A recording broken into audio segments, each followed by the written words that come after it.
Hey Waffle Gang, I do hope you're well. My name is Mark and today we're checking out some more relationship stories, and if you do love a Reddit story, why not consider hitting that like, subscribe, maybe that notification bell too. Well, let's crack on with today's first story, which comes from Oddbar732 and says, am I the arsehole for telling my brother to F off because he thinks I spoil my wife too much? I, 28 male, told my brother, 35 male, to F off because he thinks I spoil my wife, 24 female, too much. Here's some backstory. Me and my brother come from a comfortable family, and it was pretty known that one day he'd take over the family firm.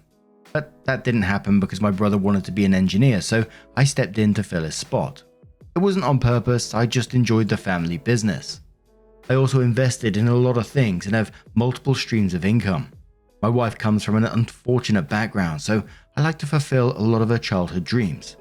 I love to see her face when I take her new places and buy her new things, and I honestly think that's what she deserves. She's worked hard her whole life, and I just want to make the rest of her life easier. I don't want to burden her with things she's dealt with as a child, and my wife also struggles with mental health, and I treasure taking her on vacation or sending her on one so she can have a break from her mind. Look, I'm obsessed with my wife, okay? And I know sometimes I can go overboard, but it's a way of me expressing my love language. I send her flowers because she loves them. Our wedding was wildflower themed. So last Sunday, our wedding anniversary, so yes, I filled our house with wildflowers. Yes, that seems dramatic, but my wife loved it, so I don't care. My family came over and made us dinner to celebrate our anniversary. It was a great time. I enjoyed sharing this with my family, until I stepped away to talk with my brother. I will say we had a few drinks, and yes, we know how to put it down. We are Italian. We start having a civil conversation about our wives. It was fine until my brother said, "You spoil your wife way too much. My wife thinks it's to compensate for a bad marriage." Of course, I was pissed. And on all days, he had to say it on my anniversary. I snapped and told him to F off, and if his wife and him think like this, they're no longer welcome in my home or around my wife. Him and his wife eventually left, but not without a fight. My sister-in-law shouted at my family saying, "I don't know why we treat that outsider like family."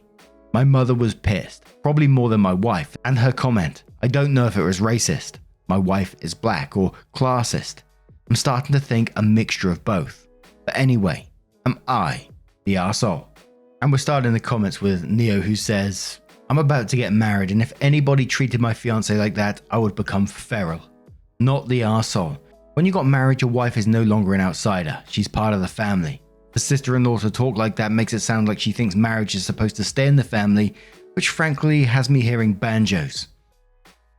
Too many questions, says Not the arsehole. Keep standing up for your wife, and honestly, it's your money. And if seeing her happy from things you have given her makes you happy, then that's the end of it. Your money, you choose where it goes. Also, a wildflower-themed wedding sounds beautiful. OP, I hope you don't mind, but I'm going to have to keep that idea for if I have the privilege to have a wedding." Bloodluster says, "I hope my future partner is as thoughtful as you. Not the arsehole, but maybe don't tell your brother/others everything you do for her. Not for his sake. You didn't have to deal with the yehooping? Is that a word? And the evil eye, if you believe it." Psychological says, "Bro is annoyed because his wife notices what you do and bro doesn't do much. So sister-in-law is nagging him to do better. So his solution is to blame you for being a loving, caring husband. Sister-in-law is now annoyed because she can see bro isn't going to be you. So she takes it out on your innocent wife. Meanwhile, yay your mama.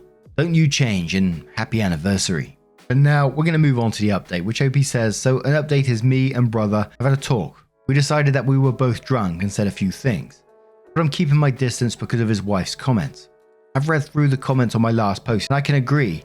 But I think my sister-in-law is a bit racist from some passive-aggressive comments she made about my wife, but she apologized for them in the past. Another issue why I'm keeping such a distance from my sister-in-law is because me and my wife are pregnant.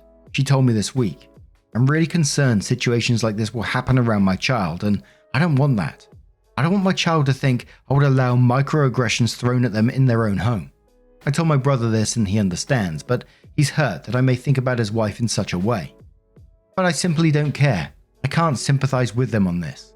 My sister-in-law is a grown woman and knows exactly what she says and how they can affect people. Another thing I want to address is that my brother has brought my sister-in-law a whole lot and have taken her on multiple vacations. My brother makes enough money to provide what I do, and I'll be honest, he has a trust fund I'm sure is more than enough. Yes, I do make a bit more money, and that's only because of an outside income. And my wife has a good job as well. She makes good money, she works in marketing. So I don't think my sister-in-law is jealous of what I provide, but maybe what I give to my wife emotionally. And well, my mother and sister aren't speaking to my sister-in-law at the moment, and she's blaming my wife instead of me. This just makes me want to distance myself from her more. One more thing is, yes, my wife spoils me just as much, lol. She's always doing things for me. For example, she's been really into making bento boxes, and she's been making me them every day to take for lunch. She also buys me a lot for films. Me and my friends have made short films since college, and she recently bought me a new electric guitar for my birthday in May that I've been wanting for a long time. And of course, she buys me things sporadically at Target when she goes out. Anyway, as an update, I'm just keeping my distance from them, and hopefully nothing blows up. What would you do if you found yourself in a situation like that between family? Let's know your thoughts down in the comments below, and let's move on to another story. And our next story does come with an update as well from Practical Ho, who says, am I the arsehole for refusing to walk my friend's dog? I, 26 female, have a friend, 27 female, and she lives 15 minutes away from me. She has a 1.5-year-old golden retriever, Jeffy, and he's honestly a very well behaved, lovable but very energetic goofball. I visit her place at least once a month, and Jeffy loves me and loves to play with me, etc. Yesterday my friend called me and asked if I could walk Jeffy at night since she had to leave for something urgent and wouldn't be able to be back in time to walk him. I said sure and asked her to keep his leash and collar by the door so I could take him out. The route they walk him on is a busy-ish street till we get to the park. She told me that they don't keep him on a leash. He's very well behaved and will walk beside them when they take him out and will stop and sit if they stop. He's trained. I agree that he's well behaved, but I told her I'd be uncomfortable taking him out without a leash, since I don't have enough experience with dogs and he can get excited at times. She said that it won't be an issue as Jeffy is very calm on walks. I again said that I understand, but as calm as he may be, he's an animal and we don't know how he might react if he got excited / scared by a human or another dog, or if he runs away and gets lost. I just wouldn't know what to do in that case. She said that I'm overthinking this and I should just take him out without a leash as he feels restricted on a leash and can't explore. I again told her I don't think I can walk him without a leash, especially since half the route is a kind of busy road with lots of distractions till we get to the park. She said that if I put him on a leash, that'd be abuse since he's been without a leash for a while now. And I said that I don't think I could take the responsibility of walking him without a leash. She got annoyed and said that I have no knowledge of dogs and I should just listen to her. I refused again and she got angry. She was in a hurry because she had to leave and said that I'm being a bitch for no reason and refusing to help her when I easily could. She then told me that she can't believe I'd be more comfortable if Jeffy was being abused by wearing a leash and then cut the call. She then asked her mother-in-law to walk the dog instead. She hasn't responded to my text since. I don't think I was wrong, but am I the arsehole? Edit to add, there are no leash laws where I live. I'm not from the US or Europe. Now this is a not the arsehole from me, and you might have the best dog, the best trained dog in the world, but it only takes one thing to startle the dog. Another dog running up to it and chasing it or being aggressive with it, a large truck going past, blowing its horn. There's just so many things that could possibly happen that may startle the dog, and it might run out into the road and get hurt. It might get bitten by another dog. It might even bite another person if that person decides to grab its legs or whatever. There's just so many stories out there of well-trained dogs being hurt because of irresponsible humans. I got my own story, which I will tell soon. I'm not quite comfortable at the moment. It still upsets me to think about it. That happened about a month ago. I had to get the police involved and all sorts, and about an irresponsible dog owner. But also, just to add on this one, the dog is trained for them as well. It might not listen to you at all. It might treat you in a completely different way. So absolutely, a leash or a lead is the correct way to go about this. And I wouldn't be walking that person's dog either if they didn't give me the tools I needed to feel that I have control of the situation. But here for the cake says, not the arsehole, whether the dog is trained or not. Walking an unleashed dog by the road is risky. What if a car runs over it? Names are too hard for me says not the arsehole. Does your area even allow dogs to be unleashed? But regardless, there were so many things that could go wrong and you'd be responsible. Your friend only cares about what you can do for them, not about you. 101 says not the arsehole. Even if the dog is trained, he has not been trained to respond to you. There's no way of knowing if he would have listened to your commands. It's unsafe overall to walk a dog without a leash. You did the right thing. OK Tumbleweed says exactly what I was thinking. I used to dog sit an Italian greyhound and had him trained to sit down and have eye contact with me before crossing the street / stepping down from the sidewalk. Most of the time I wouldn't even have to stop and say the command. He knew the quickest way to get somewhere was to sit down first, since I didn't walk before he did, and therefore he sat down without my prompting. The minute my ex was holding the leash, however, the little fucker decided he wanted to race like his greyhound cousins and abandon any thought of sitting down before crossing the street. She wasn't the one that normally issued that specific command, and therefore he tried to push it. And this is when the strict rule enforcer, aka me, was standing right next to her, pretty much going, "Really, bud?" Mysterious Novel says professional dog walker here, and I keep new dogs on a leash at an off-leash park for 3 weeks minimum.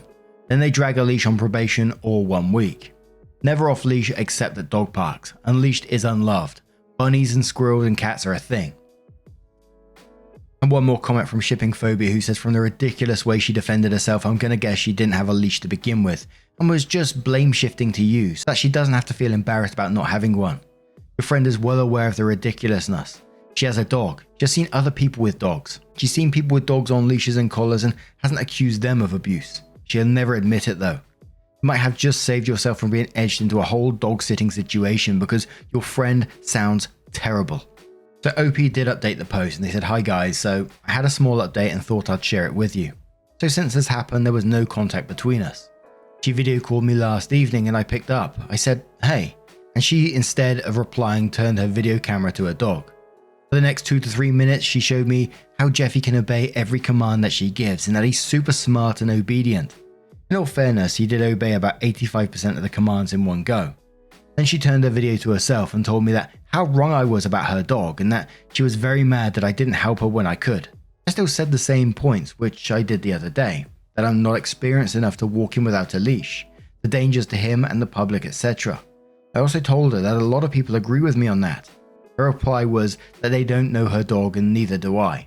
If I'm not experienced enough, I should have just listened to her and done what she said. Then I got pretty mad and said that if I'm inexperienced, how did she expect me to do something so dangerous? Just because a dog obeyed her and her family doesn't mean he'd obey me. Not only was she trying to put Jeffy in danger, but also people on the road and also maybe me. Then she again went on the whole "it's abuse" tangent. I told her that leashes are in fact not abusive. Then she said maybe not for other dogs, but Jeffy has been without a leash since forever, and for him it'd be restrictive and abusive. Then she said I don't really care about her dog and she didn't need a friend who wouldn't show up when she needed them. I in turn said that she's being very negligent and obtuse about the whole thing.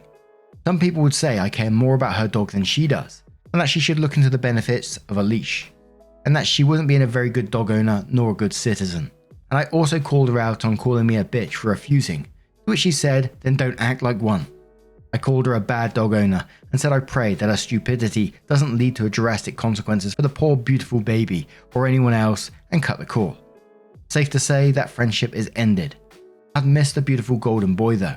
I did love him a good bit, and I pray that he remains safe and sound and goofy despite his stupid owner. That is just such a bizarre attitude to have.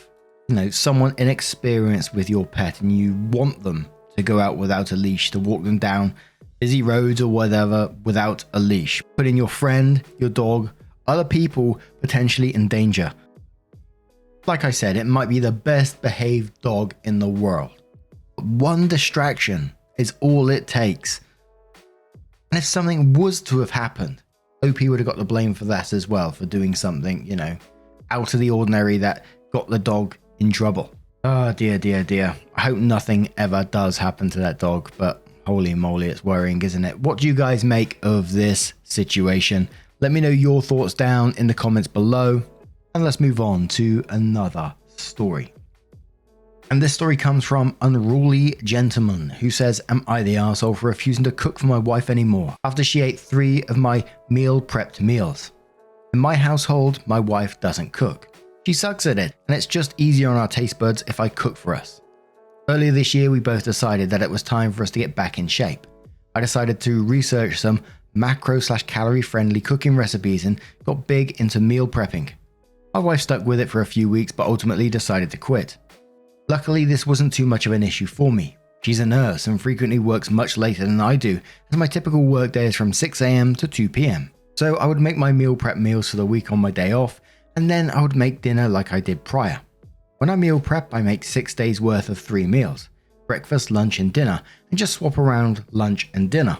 Last week, Thursday morning for work, I planned on coming back Friday morning and stopping through home, grabbing anything I needed, then heading into the office. This was known for weeks in advance, so I didn't spring this on my wife. I figured that she'd be able to make sure she and our kid got dinner that night and breakfast that next morning. The next morning, I'm running late. I drive through home looking for my last breakfast and lunch for the week, and they are gone. I didn't have time to ask my wife, nor do I want to wake her up early before our shift, so I just go. I ended up skipping breakfast and lunch. I get off work and I'm starving and decide I'm going to eat dinner early. And when I went to look for my dinner that night, it is not there. This is what set me off. When my wife gets home, I ask her what's up, and she admits to eating the meals. I tell her that I had portioned out food for an entire day, and she ate all of it in a single night. She said it was my fault as I didn't make anything for her and our kid to eat, and I just left the meal prep things. So they had to eat those. We got into an argument and she told me I was being selfish. So now I decided that if I'm selfish for expecting her to feed herself for one night, I will just not cook anymore, as I'm doing a lot of work for a selfish person. For the past week, I made my meal prep meals and store them at work and let her figure out what she wants to do for dinner by herself. Of course, I still cook for our kid, but only one portion small enough for him to eat by himself. I told her I'd keep this up and that she should learn to cook for herself if she's not happy about it. She told me she's too tired when she comes home from work to cook and that I'm being incredibly petty. I think I'm justified and I'm pushing her to learn a life skill she should have by now. Am I the arsehole? Pop Raven says, "Oh my god, she's not helpless, she could totally learn to cook. How are people saying he's abusing his kid when 1, he said he did cook for him, 2, they're a grown ass person, a second parent who has the responsibility to actually feed the child. He prepared meals for himself and told her. He happened to not make anything one night and suddenly he's abusive because apparently his adult wife can't cook. If the roles were reversed, and I hate to say this, everyone would say the wife is the abusive one for not being capable to feed her child. A plate of pasta and some nuggets shouldn't be too hard to do for one night, and every kid like those like. Not the arsehole, but your wife sure is, and a bad parent, and a bad spouse." Arrow Eagle says, "Is it petty? 100%. Is it deserved petty? 100%. Be called selfish because you expect her to figure something out for one night is ridiculous and insulting. Not the arsehole." Under the Sea says, "I'm going to say not the arsehole. I think you've clearly established that you're meal prepping for yourself as she no longer wanted to participate. She can't be that bad at cooking that she couldn't have made something easy for one night or at least ordered takeout or something." OK Context says, "Not the arsehole. You clearly meal prep for work. I'd be really upset if I thought I had food and my partner ate all of it and had the nerve to call me petty when I'm the one cooking all the meals. She only had to make something else for one night. Even if you aren't a great cook, you should be able to feed yourself something." Bebop says, "Not the arsehole. Both work, both are exhausted after work, yet only one is willing to prepare food while the other person just calls them selfish due to them being incapable of preparing food while still being an adult." And a final comment from BBB Riz, who says, "Everyone sucks here. This is a ridiculous and petty situation all around. You're an adult married couple raising a child together, yet your communication and conflict solution skills are worse than a preschooler's. Now, what do you guys make of this situation? Let me know your thoughts down in the comments below. And as always, just a huge thank you for joining me today, getting involved in the stories. Your love, your support, your time always means the absolute world to me. So thank you so much for being involved. It's absolutely incredible, truly. And hopefully I will see you in the next one. Take care and much love."